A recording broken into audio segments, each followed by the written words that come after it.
ayolah kita bersiaran secara langsung bersama rakan-rakan kita dari Indonesia. Assalamualaikum Bes, apa khabar Bes di situ?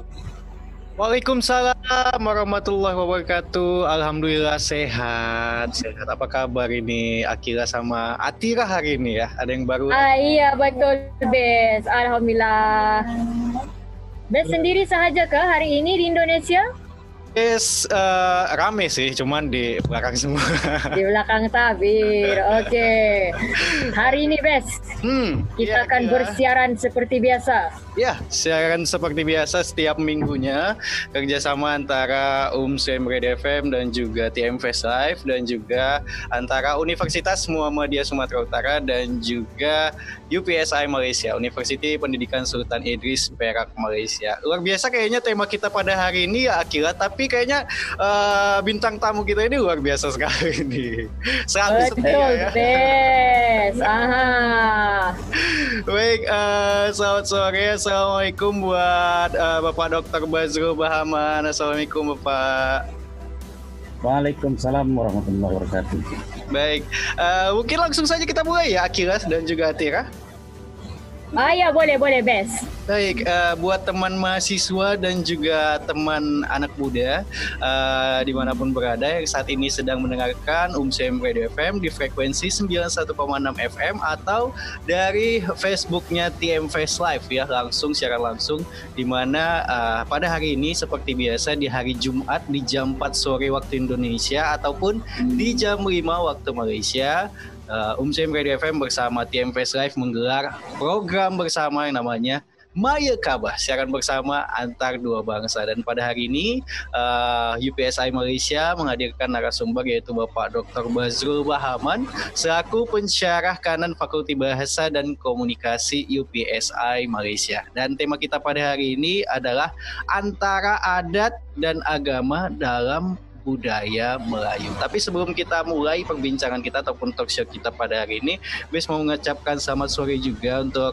Rektor Universitas Muhammadiyah Sumatera Utara, yaitu Bapak Associate Profesor Dr. Agus Sani MAP, dan tak lupa Bes juga mengucapkan selamat sore juga untuk Rektor UPSI Malaysia kepada Bapak Profesor Datuk Dr. Syatar Sabran dan seluruh tim dari TMFest Live Malaysia, terkhusus juga untuk lecture Encik Hairul Azam nih ya. Selamat sore. Baik, mungkin Bapak Dr. Bazrul Bahaman boleh menjelaskan sedikit ya. Tema kita pada hari ini sangat menarik nih. Mungkin boleh dokter menjelaskan maksud dari adat dan agama terlebih dahulu, dokter. Assalamualaikum warahmatullahi wabarakatuh. Dan juga selamat selamat datang kepada Rektor UMSU Bapak Profesor Agus Sani. Baik, pada petang ini kita mengupas satu tajuk, yaitu antara agama, adat dan agama dalam budaya Melayu. Terlebih dahulu kita mesti faham apa itu adat. Adat secara yang dipahami oleh secara umum juga tidak jauh menyimpang dari kepahaman adat yang sebenarnya, yaitu kebiasaan perilaku, sama ada itu perilaku ataupun juga pemikiran. Itu dikatakan sebagai adat. Jadi dalam budaya Melayu, adat itu mereka bagi kepada empat. Satu, adat yang sebenar adat. Maksud adat ini ialah adat yang sebenar adat ialah hukum tabi'i ataupun hukum semula jadi yang diciptakan oleh Allah dan itu tidak mungkin akan berubah. Misalnya adat api membakar. Kalau api mesti membakar, tak mungkin api akan menyejukkan. Kalau adat air membasah, kalau adat angin menyejukkan, adat ayam berkokok, adat pisau tajam, itu namanya yang disebut oleh orang Melayu sebagai adat yang sebenar adat, dan itu tidak akan mungkin berubah. Jadi adat yang sebenar adat inilah yang melandasi seluruh ketiga yang lain itu. Jadi bagi orang Melayu, sebab itu adat Melayu dia tidak akan bertentangan dengan alam semula jadi, tidak akan bertentangan dengan fitrah manusia. Sebab itu adat Melayu tidak bertentangan dengan fitrah manusia. Kita tengok misalnya adat Melayu, dia meletakkan perempuan itu dengan perilaku yang lembut, itu tidak bertentangan dengan fitrah. Jadi itu tidak bertentangan adat sunnah adat. Yang kedua, adat yang diadatkan. Adat ini dikenali sebagai hukum atau undang-undang. Jadi undang-undang ini diciptakan oleh manusia yang disebut sebagai adat yang diadatkan. Maknanya adat yang diciptakan untuk manusia bagi mengatur perilaku masyarakat, bagi mengatur masyarakat supaya kehidupan berjalan secara harmoni. Dan kita kenal sebagai hukum adat ataupun undang-undang. Yang ketiga, adat istiadat. Adat istiadat ni dia lebih bersifat ritual, upacara. Misalnya adat bercukur, itu juga diciptakan.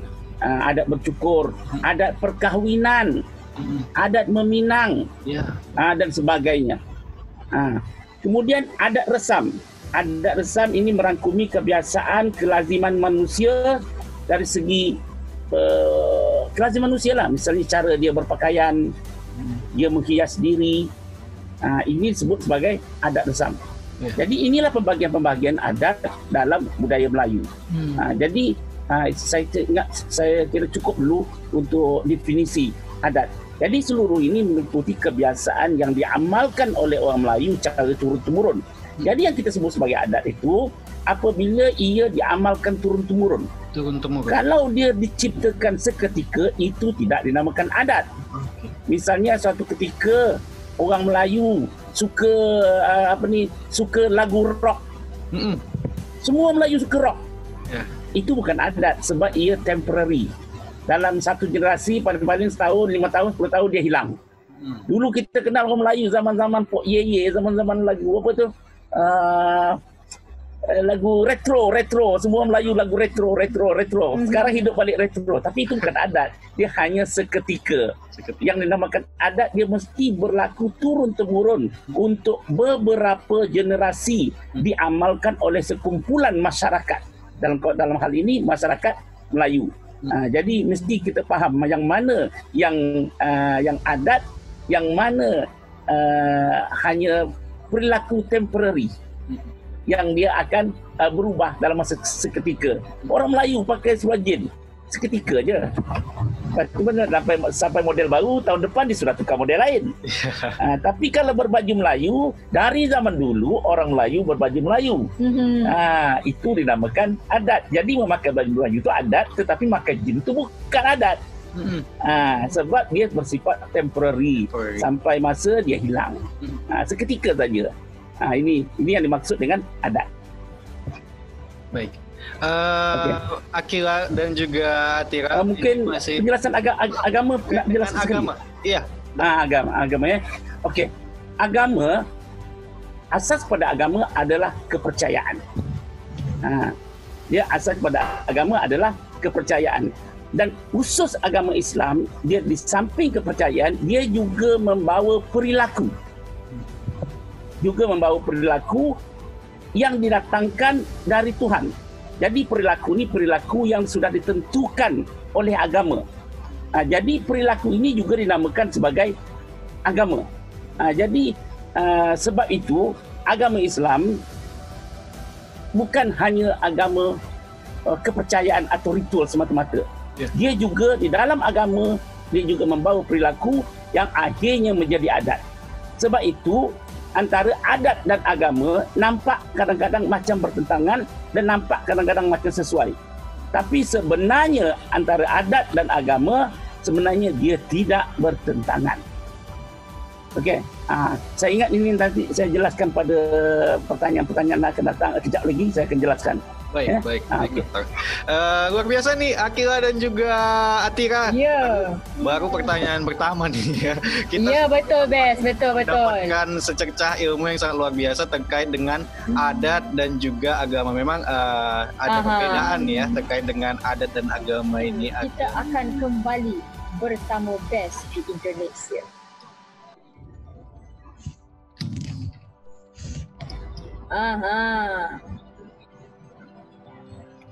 Baik, rekan Akila dan juga Atira masih dalam program Maya Kaba yang terselenggara atas kerjasama UMSEM Radio FM dan juga TM Face Live Malaysia dan juga Universitas Muhammadiyah Sumatera Utara dan juga UPSI Malaysia. Seperti yang mungkin Akila lihat dan juga Atira dan juga Bapak Dr. Bazrul Bahaman, di samping kita sudah terhubung dengan Bapak Dr. Saiful Bahri MAP selaku Direktur Program Pasca Sarjana Universitas Muhammadiyah Sumatera Utara. Dan alhamdulillah insya Allah besok dimulai dari hari Sabtu, Senin, Selasa dan Rabu UMSU akan menggelar wisuda.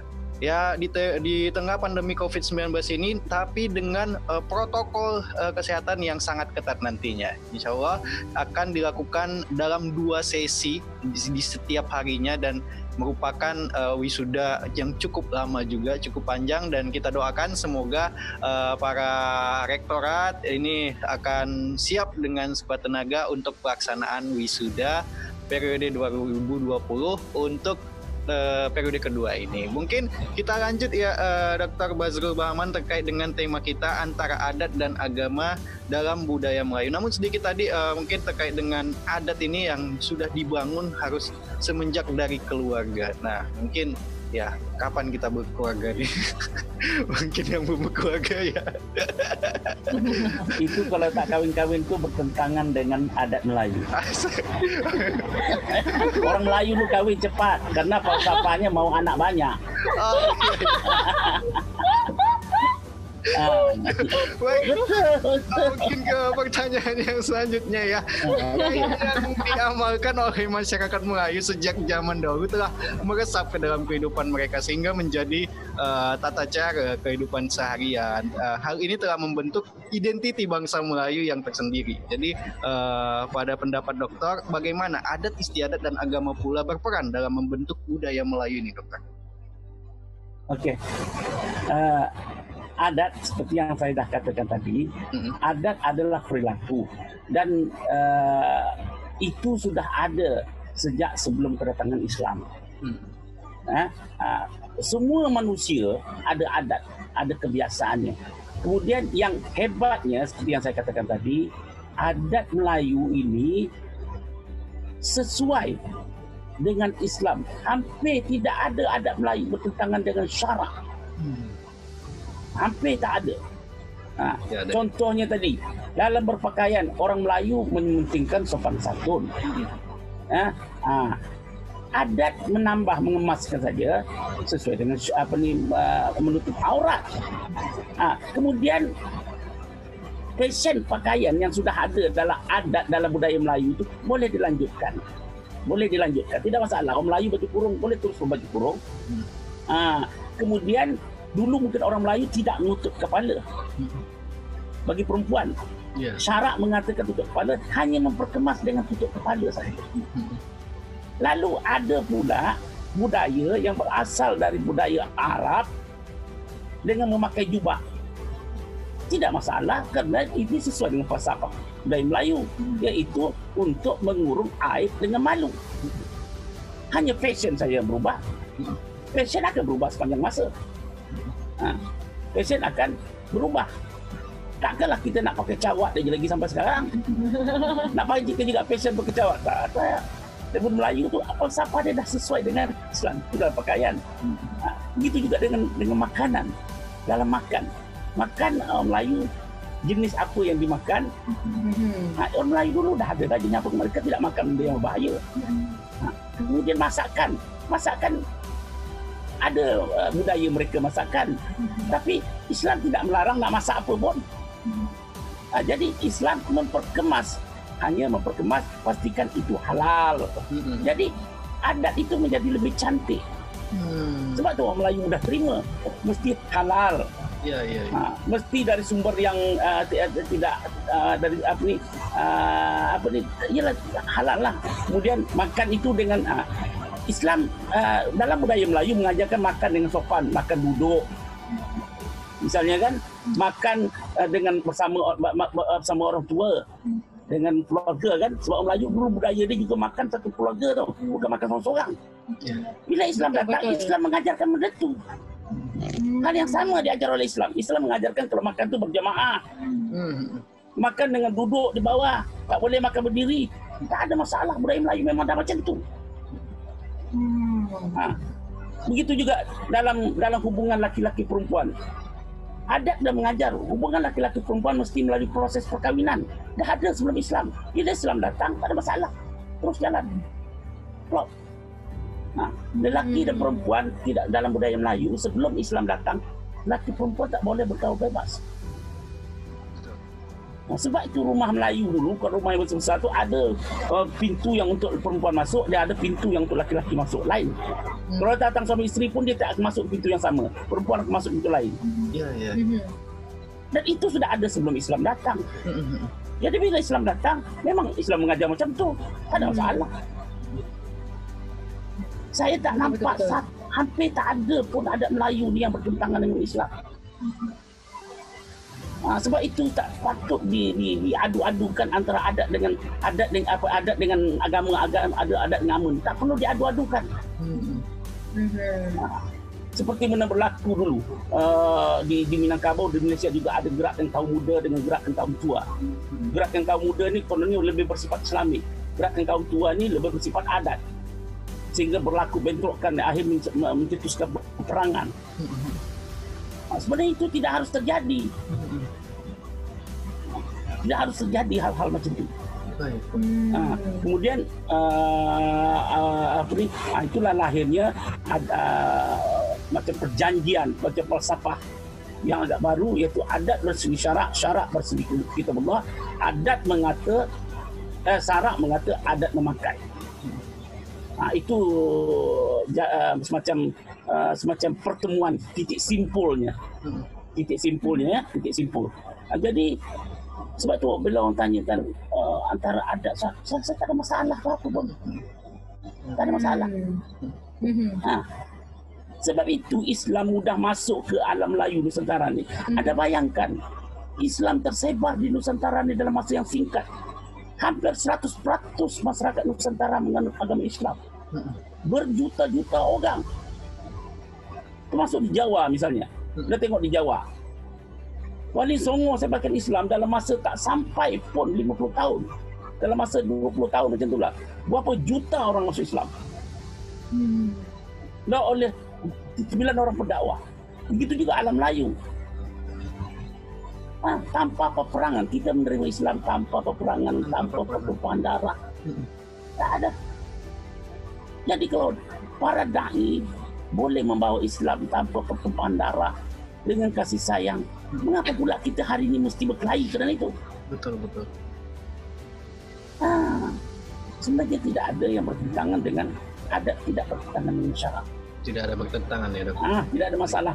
Jadi adat ini terkhusus untuk adat Melayu dan juga agama Islam. Ibaratnya adat Melayu ini menjadi lebih sempurna dengan hadirnya agama Islam itu ya, Dokter? Ya, dia lebih kemas. Ya, baik. Lebih kemas, lebih sempurna. Nah, kita beralih ke pertanyaan selanjutnya, Dokter. Kita tahu bahwa orang Melayu itu sebagaimana adalah pelaut yang berani merentas dari lautan ke lautan dan berhijrah ke daratan-daratan di persekitarannya. Contoh, misalnya yang paling mudah masyarakat Minang di Bukit Tinggi Sumatera dan masyarakat Minang di Negeri Sembilan masih berkongsi adat yang sama. Pada pandangan Dokter, ada atau tidak perbedaan antara kedua-dua masyarakat ini? Ya, Minangkabau, Minang yang di Negeri Sembilan, memang mereka berasal dari Minang yang di Sumatera. Jadi di dalam budaya Melayu ni ada dua saja. Adat Temenggong yang banyak kepada Islam, ke syarak, kemudian adat Pepatih. Jadi sebenarnya Minangkabau ini, Negeri Sembilan ni mereka menganut adat Pepatih. Dan adat Pepatih di mana saja sama. Dia sama. Di mana saja sama. Jadi hanya saja orang Negeri Sembilan sekarang pun tak lagi sama dengan di Sumatera Utara, di Sumatera Barat. Minangkabau di Sumatera Barat pun tak lagi sama dengan Minangkabau, adat Minangkabau zaman dulu, zaman Hamka. Minangkabau di zaman Hamka tak sama dengan zaman sekarang. sudah berubah. Sudah berubah ya. Sudah jauh berubah. Minangkabau di Negeri Sembilan begitu juga. Minangkabau di Negeri Sembilan dengan Minangkabau di Sumatera Barat juga berubah, karena Minangkabau di Negeri Sembilan mereka hidup di lingkungan adat Temenggung. Karena itu antara adat Minangkabau ini mereka pergi pada sistem ibu, dimatriarkat. Jadi bila Minangkabau di Negeri Sembilan mereka tidak terlalu matriarkat lagi, tidak terlalu keibuan, tapi sistem pewarisan harta masih banyak, bisa tanah adat segala macam. Sudah banyak yang berubah. Masih sama, masih banyak sama. Baik. Tapi boleh berubah, bentar lagi mereka akan berubah. Karena nanti sekarang ni pun di Minangkabau pun sudah berubah, karena sudah undang-undang negara, undang agraria di Indonesia. Masa ia mau melawan undang-undang negara dengan undang-undang adat? Betul. Saya katakan adat bisa berubah, falsafahnya yang tidak berubah. Iya, berubah. Budaya bisa berubah. Budaya bisa berubah. Tapi intinya untuk suku Minangkabau dan juga Minang Negeri Sembilan memang ada kesamaan terdahulunya, karena budaya saja yang berubah. Sama. Baik. Mungkin kita ke pertanyaan selanjutnya, Dokter. Pepatah Melayu ada menyebut suatu hubungan itu sebagai isi dengan kuku, aur dengan tebing. Bagaimana Islam dan adat serta masyarakatnya itu dapat dikaitkan dengan peribahasa ini, Dokter? Oke. Ibarat aur dengan tebing, ibarat isi dengan kuku. Ibarat aur dengan tebing berarti bersatu padu dan saling memerlukan antara satu sama lain. Begitu juga antara isi dengan kuku. Saling bersatu padu, saling memerlukan antara satu sama lain dan tak boleh dipisahkan. Begitu juga adat dengan syarak. Macam mana Anda nak misahkan adat dengan syarak?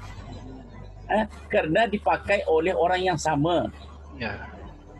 Gitu.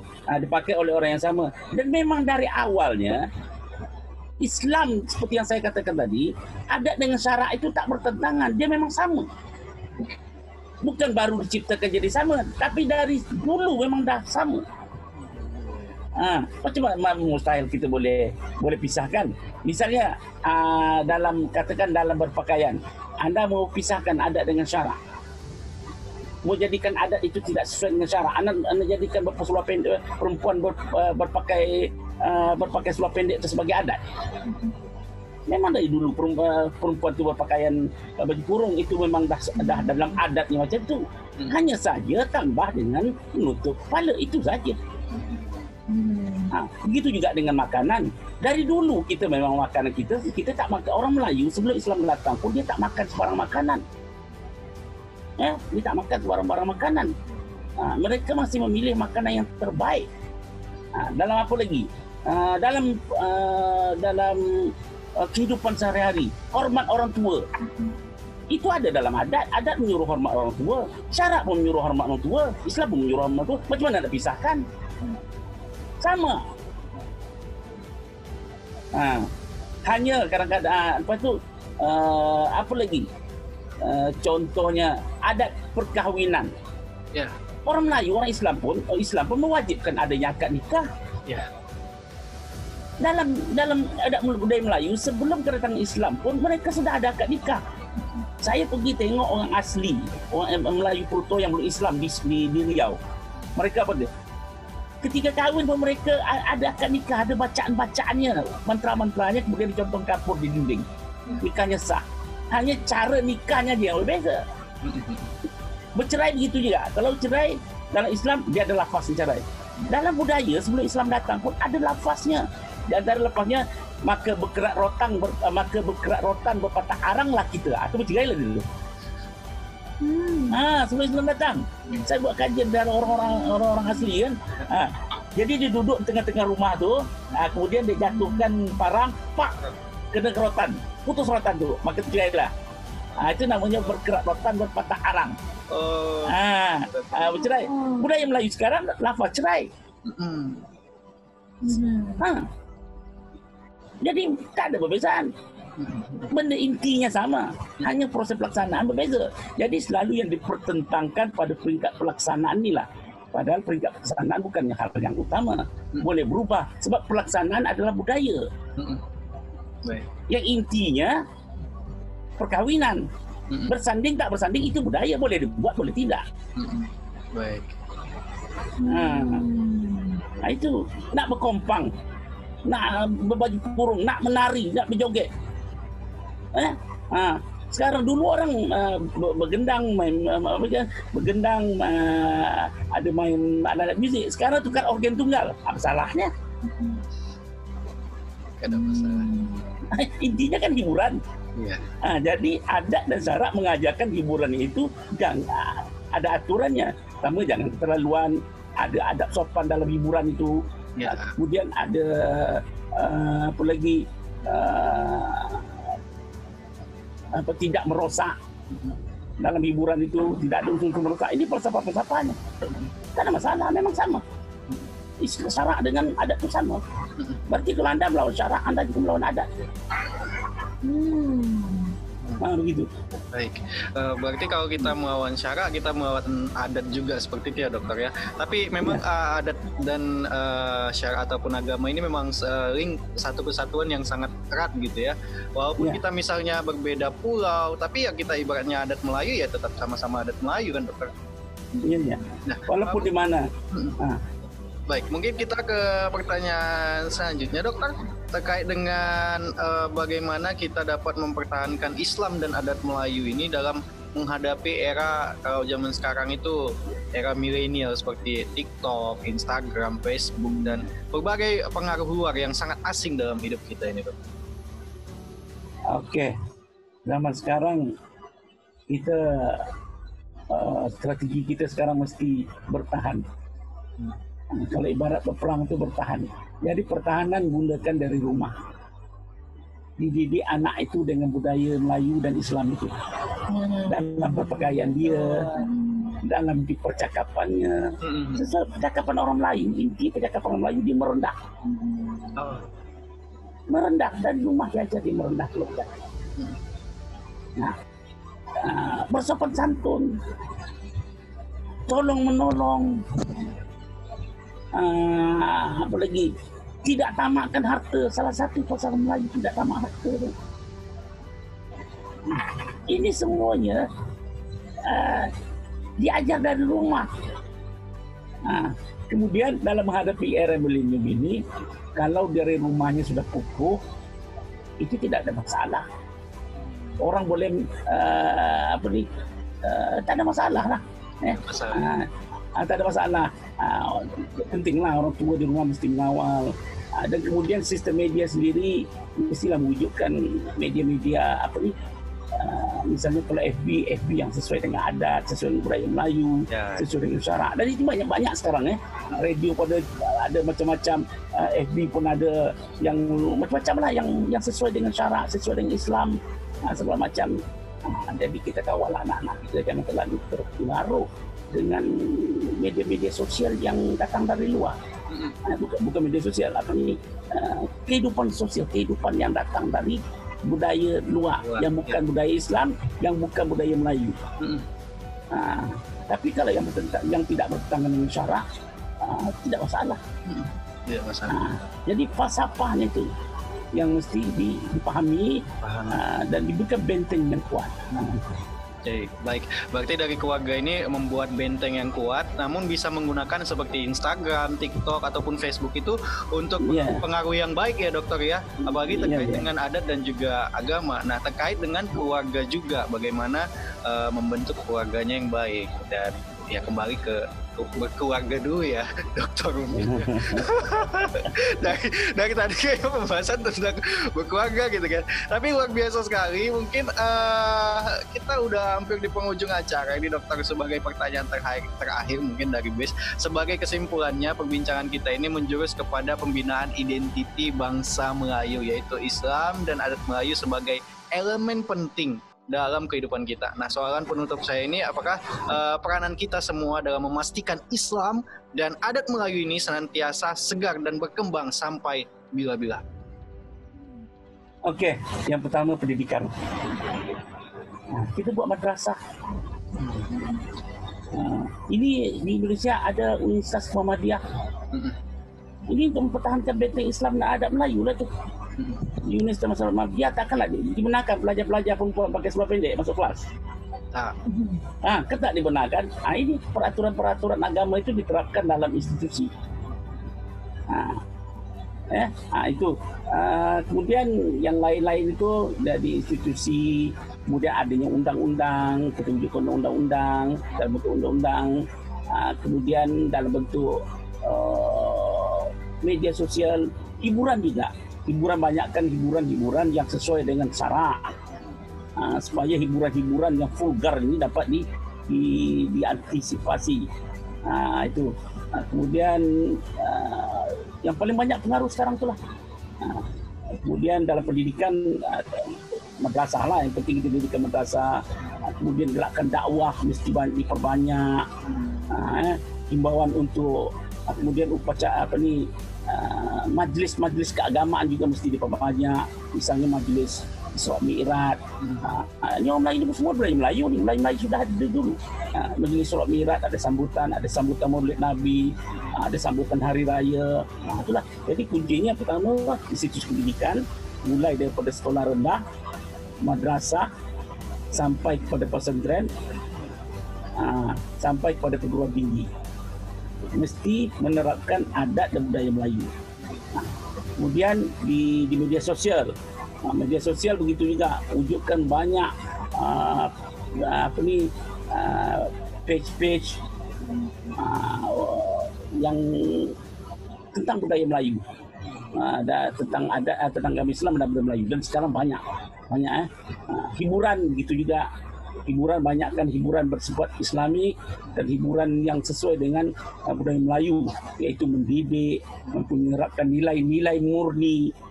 Nilai murni ini banyaklah, bersifat malu, sabar, sopan santun, saling sayang menyayangi dan sebagainya. Itu budaya Melayu semua tuh, yang sudah ada sebelum Islam datang. Sabar, sayang, menyayangi, hormat, menghormati Islam, ini budaya Melayu. Ya, adat Melayu yang ada sebelum Islam. Jadi itulah yang kita boleh lakukan. Dia bolehlah menunjukkan undang-undang bagi penguasa-penguasa kan, menunjukkan undang peringkat negara. Ada, kita pun ada pun undang-undang macam tu. Ada itu memang ada. Kalau tak ada diwujudkanlah. Misalnya ada undang-undang melarang orang makan bulan puasa di hadapan khalayak ramai. Kalau di Malaysia ada undang-undang kalau laki-laki tak boleh solat Jumaat kena tangkap. Di Malaysia kalau pada hari Jumaat laki-laki tak boleh berkeliaran, ditangkap. Bolehlah undang-undang seperti itu diwujudkan juga di Indonesia. Peraturan-peraturan seperti itu. Dan terakhir sekali gerakan dakwah. Jadi itu tidak masalah. Kalau itu wujud, maka wujudlah budaya Melayu. Baik, dokter. Luar biasa sekali Akila dan juga Atira ya, pembahasan kita Bes menjadi betul Bes. Banyak sekali pencerahan ya terkait sejarah, terkait dengan masa depan juga, terkait dengan adat Melayu dan juga agama Islam itu sendiri ya, Akila dan Atira. Mungkin terima kasih buat Dr. Bazrul Bahaman, terima kasih buatnya Akila dan Atira dan juga segenap tim dari TMPS Live Malaysia. Tapi sebelum kita menutup Maya Kaba, ini dari dulu di awal Maya Kaba itu kita di akhir acara selalu menyebutkan tagline dari UPSI dan juga UMSU. Kalau UPSI cemerlang bersama kan? Ya betul. Kalau BES, kalau UMSU unggul, cerdas, terpercaya. Mungkin dari BES dulu ya, kita sama-sama slogan dari university masing-masing, boleh? Oke, boleh. Mungkin dari BES dulu ya. UMSU unggul, cerdas, terpercaya. UMSU akreditasi A. Mungkin dari Akila dan juga Ganta. Atira. Atira. Okey. Kalau macam kami di UPSI kan best. Kalau macam kami ada apa-apa event, kami akan laungkan macam ni. Kami akan laungkan macam ni. UPC. Jadi lepas tu kita orang akan jawab upsi. Dia akan berulang sehingga 3 kali. Lepas tu upsi best. Dia macam tu. Dia macam panggil best, bukan panggil best tapi dia upsi best, upsi world. Kirain tapi best. Panggil. Ya, Upsi pula. Best bolehlah datang ke Malaysia, Best. Insya Allah nanti berjumpa. Terima kasih untuk Akira dan juga Atira. Terima kasih juga, Best. Sampai jumpa lagi. Terima kasih untuk Dr. Basir Muhammad. Assalamualaikum warahmatullahi wabarakatuh. Waalaikumsalam.